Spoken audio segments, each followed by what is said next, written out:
하나님께서 오늘도 은총을 베풀어 주실 줄로 믿습니다. 그리고 줌으로 참여한 성도들이 있을 텐데 동일한 은혜를 더하여 주실 줄로 믿습니다. 여러분, 오늘 우리는 야고보서 말씀을 보고 있습니다.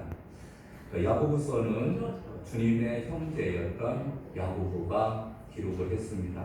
주님의 형제들 보면은 야고보, 요셉, 유다, 시몬 그리고 여동생들 있었는데 그 중에 야고보가 이 글을 기록을 했습니다. 예수님의 십자가와 죽음 그리고 부활 사건 이후로 그가 이제 예수님이 자기의 친형이 아니라 정말 메시아로 확실하게 믿어지고 그래서 그 사명을 감당했던 것을 보게 됩니다.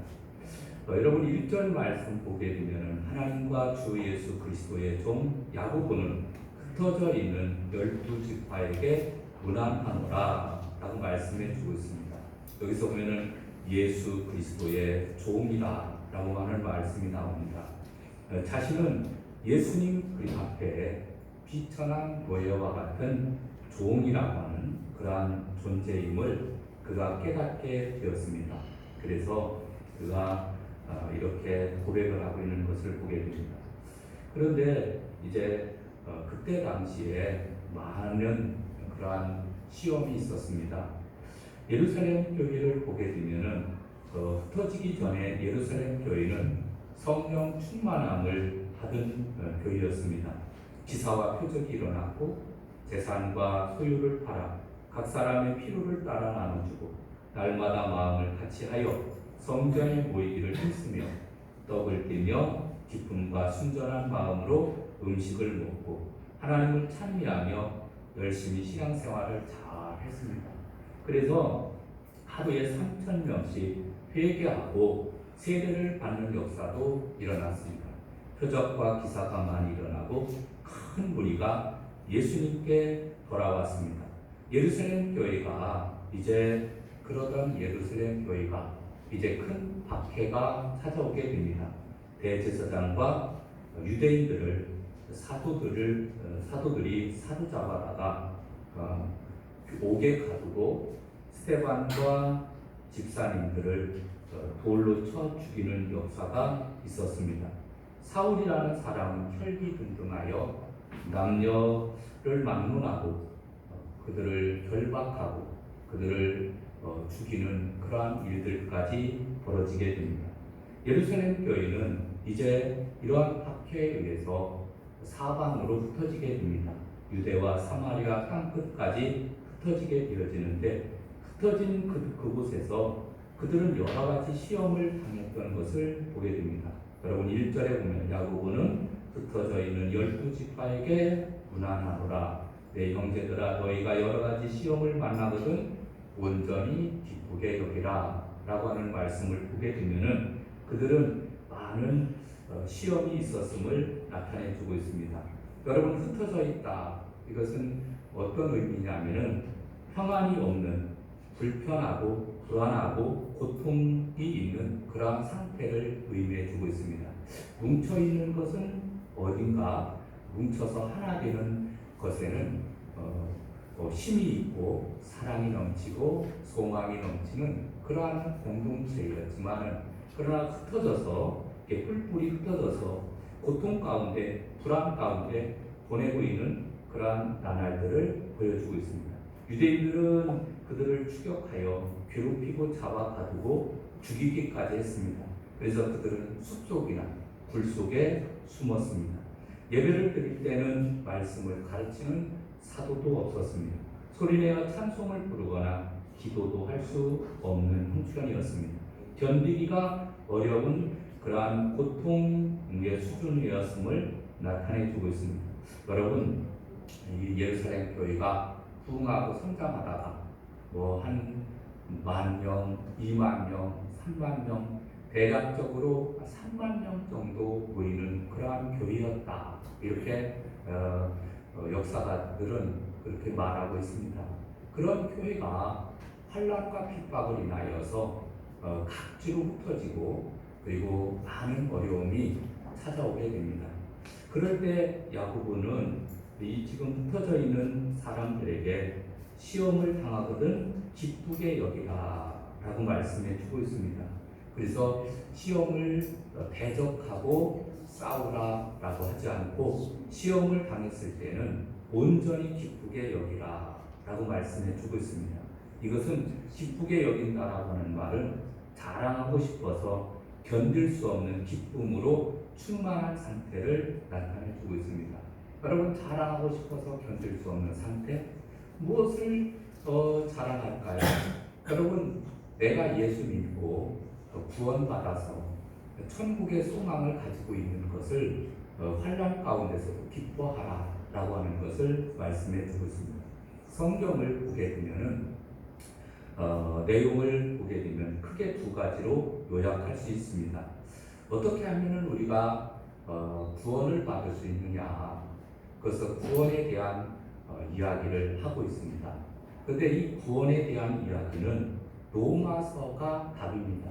로마서에 아주 잘 기록되어 있습니다. 그래서 믿음으로 말미암아 구원을 얻으리라 라고 말씀해 주고 있습니다. 사람이 이제 구원받는 방법은 예수 그리스도를 믿음으로 말미암아서 너희가 믿음으로 말미암아 구원을 얻었나니 이것은 너희에게서 난 것이 아니요 하나님께로서 난 것이니라. 여러분, 우리가 예수 그리스도를 믿음으로 말미암아 구원을 얻는다라고 하는 거죠. 그럼 그리고 난 다음에 구원받은 이후에는 어떻게 살아갈 것인가에 대해서 많은 성경 구절에 말씀하고 있지만 야고보서가 답입니다. 야고보서에 보면은 어떻게 구원받고 난 다음에 이제 우리는 행동이 따라야 된다. 어떤 행동을 해야 된다라고 하는 것을 야고보서에 자세하게 기록되어 있습니다. 그래서 야고보서를 읽어가다 보면은 행위로 구원받는다라고 하는 그러한 부분까지도 나옵니다. 너희가 행동이 따라오지 않으면 이것은 구원받은 것이 아니다. 여러분, 분명히 믿음은 구원으로 있지만은 그러나 행동이 따라오지 않으면 구원이 없다? 이것은 어떻게 보면은 전면적으로 신앙을 그리고 적대적인 그러한 것을 우리가 알 수 있습니다. 그런데 여러분, 예수 그리스도를 만나고 예수님을 구주로 영접한 사람들은 신앙 생활이 이제 따라오게 되어 있습니다. 그래서 믿음 안에서 우리가 열심히 신앙 생활을 해야 됨을 나타내 주고 있습니다. 첫 번째로 인생은 시련의 연속이다. 여러분, 2절 말씀을 보겠습니다. 내 형제들아, 너희가 여러 가지 시험을 당하거든 온전히 기쁘게 여기라 라고 말씀합니다. 여기서 시험을 당하거든, 시험이라고 하는 말은 템프테이션, 유혹이 아니라 트레일, 시련입니다. 시련을 나타내 주고 있습니다. 너희가 여러 가지 시련을 당하거든, 시험을 당한다 라고 하는 것은 시련을 당하거든 이라고 하는 뜻입니다. 그래서 인생의 본질은 광야와 같은 인생을 우리가 살아가고 있습니다. 늘 위기가 닥쳐오고 살기가 참으로 까다로운 곳이 광야와 같은 곳이거든요. 우리의 인생을 가만히 살펴보면은 광야와 같이 우리가 안식을 하거나 그리고 편하게 쉴 수 있는 그러한 장소가 아닙니다. 그런 인생길에서 우리는 또 시험을 만나게 됩니다. 여러분, 시험은 삶의 연속입니다. 그런데 시험은 불청객과 같이 찾아오거든요. 여러분, 파도를 한번 생각해 봅시다. 파도는 이 바다에서 잔잔한 바다에서 파도가 밀려오는데 이게 하나가 밀려오게 되면은 그러면은 끝나고 그 다음엔 없을까요? 하나가 끝나면은 또 하나가 밀려오고 또 하나가 밀려오게 됩니다. 파도는 계속해서 밀려옵니다. 바다의 파도는 이 끊임없이 밀려오게 됩니다. 인생길에, 이 광야와 같은 인생길에서 시험은 우리에게 끊임없이 다가온다는 거예요. 하나 끝나고 나면은 이제 좀 그야말로 이제 편안하게 살 수 있는 그런 환경이 조성되었는데, 근데 또 다시 환란이 다가오게 됩니다. 물질로 인해서 어려움 당하다가 이제는 물질로 인해서는 어려움 당하지 않아도 되는 그런 상황이 오게 되면은 이제 우리가 생각하기에는 이제는 편안하게 살 수 있겠다. 그런데 자녀로 인해서 또 고통이 다가오게 됩니다. 그래서 또 다시 그것이 해결되고 나면 사업이 또 문제가 일으켜요. 여러분, 시험이라고 하는 것은 계속해서 다가온다라고 하는 것을 우리가 기억해야 될 줄로 믿습니다. 근데 왜 이런 시련이 다가오게 되느냐면은 이런 너희 믿음의 시련이 인내를 만들어내는 줄 압니다. 인내를 온전히 이루라. 이는 너희를 온전하고 구비하여 조금도 부족함이 없게 하려 합니다. 라고 말씀해 주고 있습니다. 여러분, 예수님께서 십자가 상에서 하신 말씀이 있습니다. 텔레스타이라고 하는 말입니다. 텔레스타이. 이건 무슨 말이냐면은 다 이루었다라고 하는 말입니다. 여러분, 인내를 온전히 이루라라고 온전이라고 하는 말은 테스텔로이라고 하는 단어를 사용하게 됩니다. 예수님께서 모든 것을 완벽하게 구비해서 이루어진 것처럼 우리는 우리의 몸과 마음과 정신과 신앙까지도 온전해지게 하기 위해서 하나님께서 이런 시험을 우리에게 주셨다라고 하는 것을 우리에게 말씀해 주고 있습니다. 여러분, 왜 힘들고 어렵게 살아가고 있습니까? 여러분, 어떤 면에서 보면은 영적으로 우리가 성숙하지 못해서 우리에게 다가오고 있습니다. 여러분, 육체적으로 어릴 때는 넘어지고 자빠지고 붙잡아주지 않으면은 쓰러지게 되어 있습니다. 어린아이들은 늘 한시도 눈을 뗄 수가 없어요. 그럼 자꾸 넘어지고 깨어지고 쓰러지니까. 그런데 성장하게 되면은 그냥 내버려둬도 어른들을 누가 잡아주니까 어른들은 아무도 안 잡아줘도 잘 살 수 있습니다. 일도 잘합니다.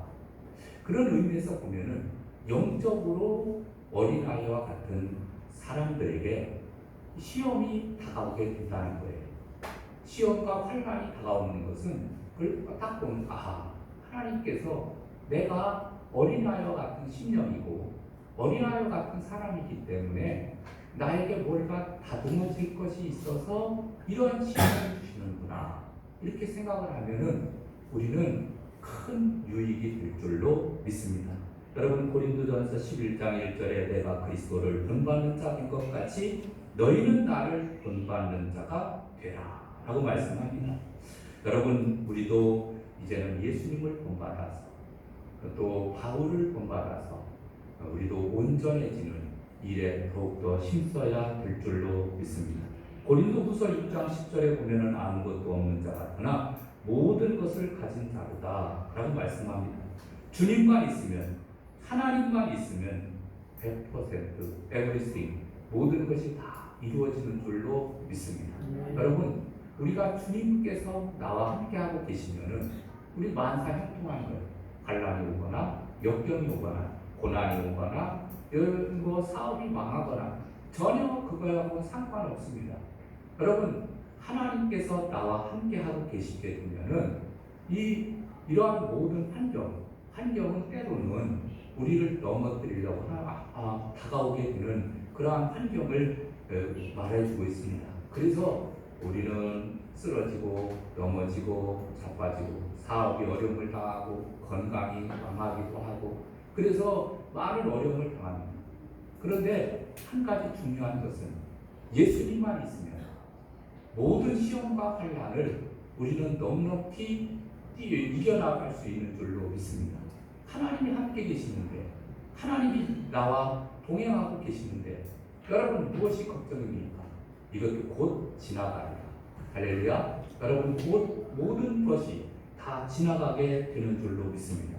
고린도전서 10장 13절에 보면 사람이 감당할 시험 밖에는 너희가 당한 것이 없나니 오직 하나님을 믿고사 너희가 감당하지 못할 시험 당함을 허락하지 아니하시고 시험 당할 즈음에 또한 피할 길을 내사 너희로 능히 감당하게 하시느니라.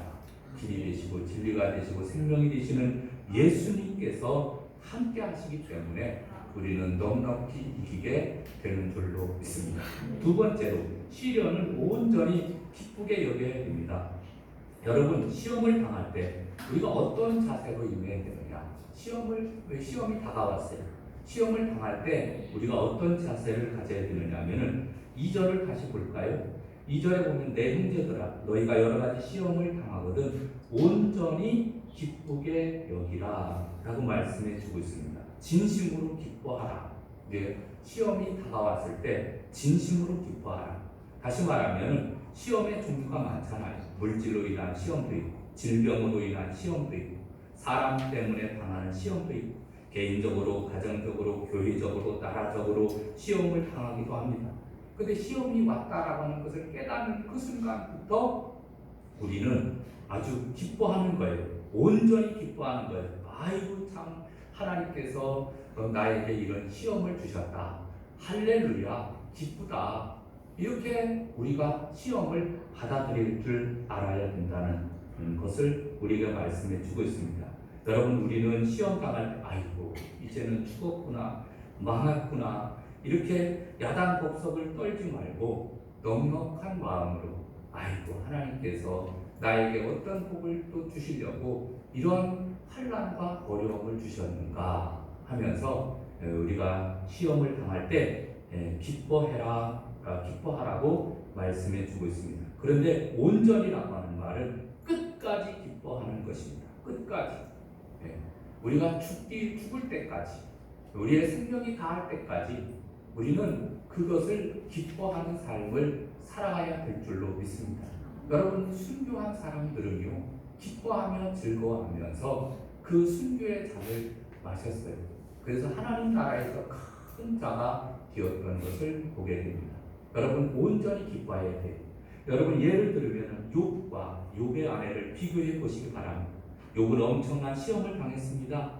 사탄이 하나님의 허락을 받고 이제 물질로 시험을 하는 것입니다.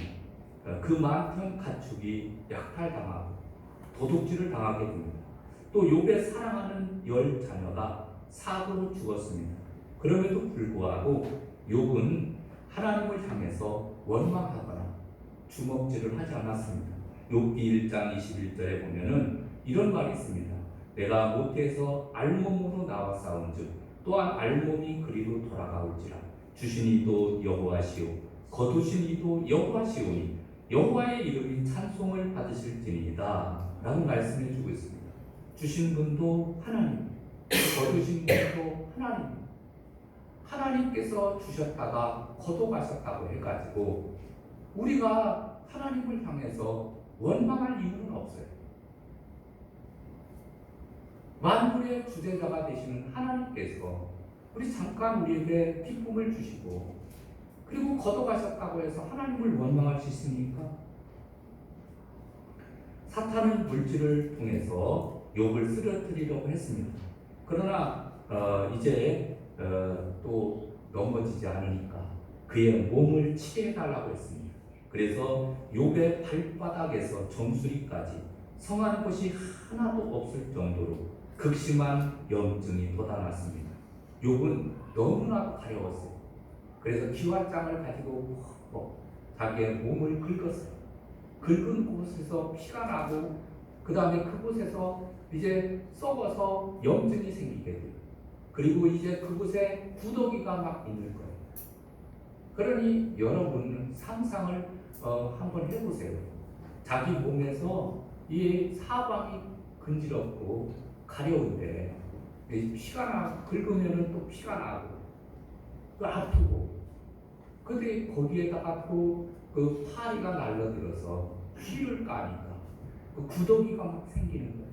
근데 그걸 하나하나 떼내고 있는 그러한 아픔, 고통 그런 가운데서도 하나님을 원망하지 않았습니다. 욥의 아내는 버럭 소리를 지르면서 욥기 2장 9절에 보니까 당신이 그래도 자기의 온전함을 굳게 지키느냐 하나님을 욕하고 죽으라. 하나님을 오히려 욕하고 죽으라고 했어요. 근데 욥기 2장 10절에 보니까 그대의 말이 한 어리석은 여자의 말 같도다. 우리가 하나님께 복을 받았은즉 화도 받지 아니하겠느냐 라고 하면서 이 모든 일에 욥은 입술로 범죄하지 않았다라고 하는 것입니다. 욥은 이러한 시험을 무사히 통과하고 욥의 말년에 배나 되는 축복을 받게 된 줄로 믿습니다. 그래서 욥은 물질의 시험을 이겨내고 질병에 인한 시험도 이겨내고 아내를 인한 사람으로 인한 시험도 이겨내고 그래서 결국은 환난과 시험을 통과했을 때 하나님의 축복이 임하는데 욥기 23장 10절에 보니까 내가 가는 길을 그가 아시나니 그가 나를 단련하신 후에는 내가 순금같이 되어 나오리라. 아멘.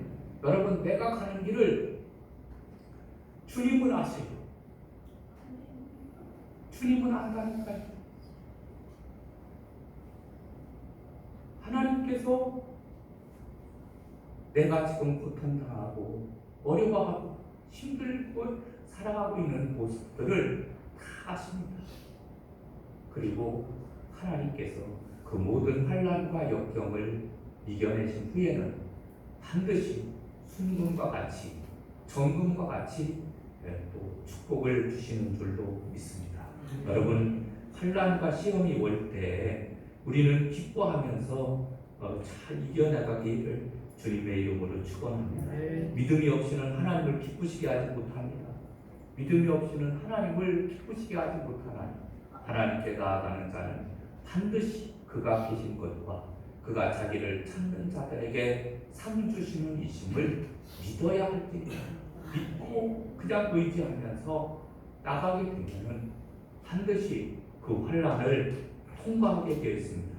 근데 이러한 것을 우리가 알고 하나님께서 연단을 하시는데 하나님은 큰 일을 맡기실 때는 반드시 연단을 하십니다.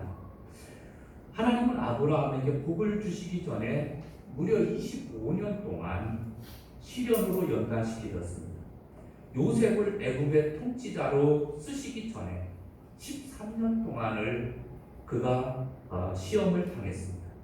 모세를 이스라엘의 지도자로 쓰시기 전에 광야에서 40년 동안 연단을 통과하게 하셨습니다.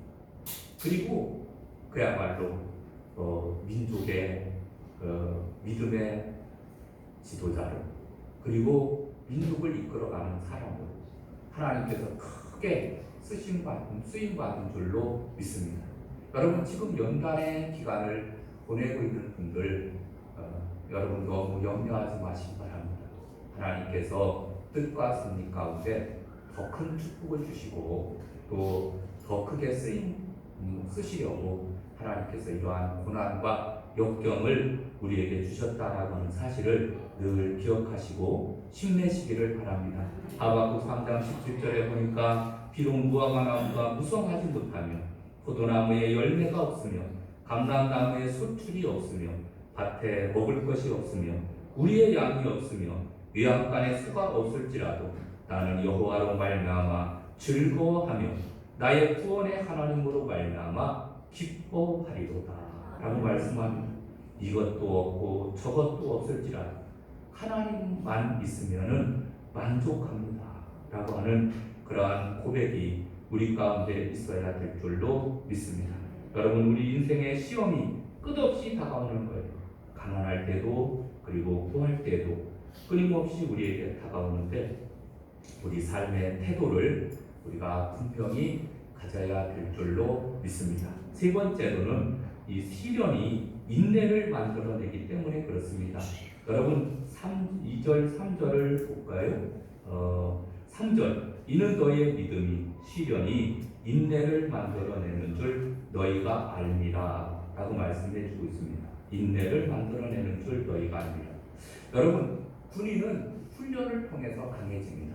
훈련을 잘 받은 군인들은 아주 강한 그러한 군사가 되어 있습니다. 그러나 훈련을 제대로 받지 못한 군인들은 이렇게 픽픽 쓰러지는 거예요. 여러분, 훈련을 강하게 받아야 됩니다. 성도들도 마찬가지예요.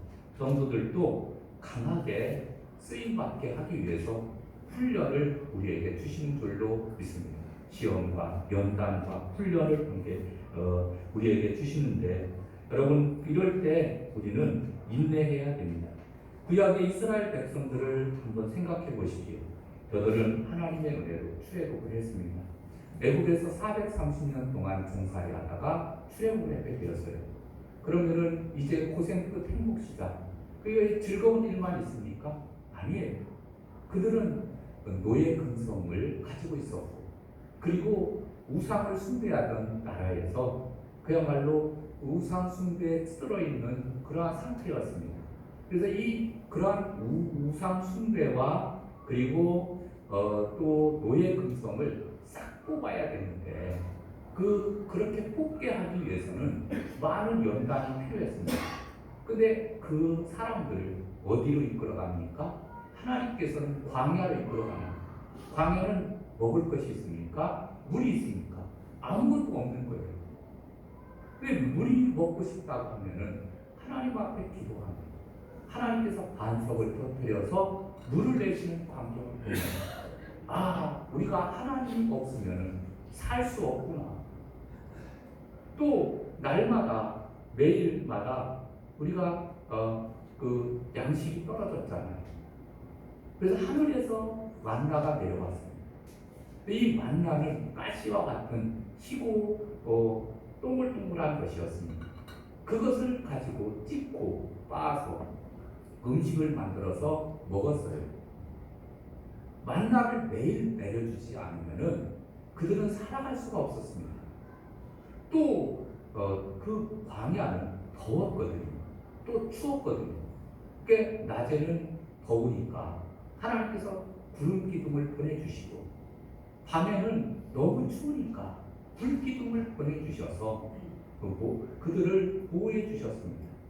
이렇게 먹을 것과 입을 것을 주시고 그리고 돌봐주셨는데 40년 동안 그들을 인도해 주셔서 그들이 살아남을 수 있었던 것입니다. 여러분, 우리도 이제 믿음의 시련이 인내를 만들어내는 줄 너희가 알리라. 우리 광야와 같은 인생길을 우리가 살아가고 있습니다. 때로는 우리가 먹을 것이 떨어질 수도 있고, 때로는 입을 것이 없을 때도 있고, 때로는 먹을 물이 없을 때도 있을 거예요. 그런데 여러분, 그럴 때마다 인내하시기 바랍니다. 하나님 도와주세요. 하나님 도와주세요.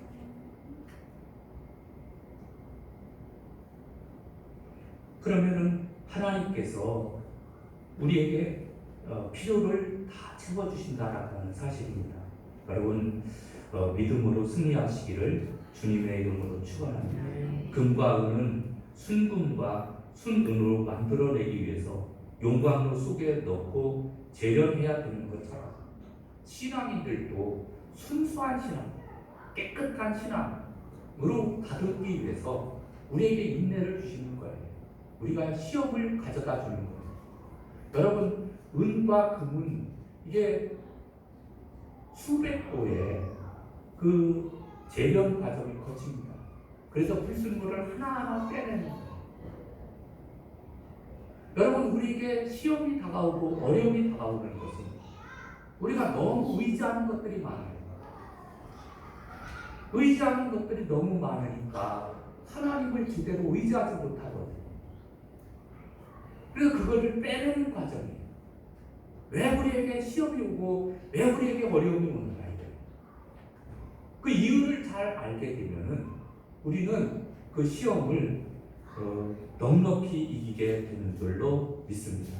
여러분, 그래서 사도 바울과 같이 인생을 희거하면서 내가 선한 싸움을 싸우고 나의 달려갈 길을 마치고 이제부터는 의의 멸관이 예비되었으므로 주곧 의로우신 재판장이 내게만 아니라 주의 은혜를 사모하는 모든 자에게 도니라 라고 말씀해 주고 있습니다.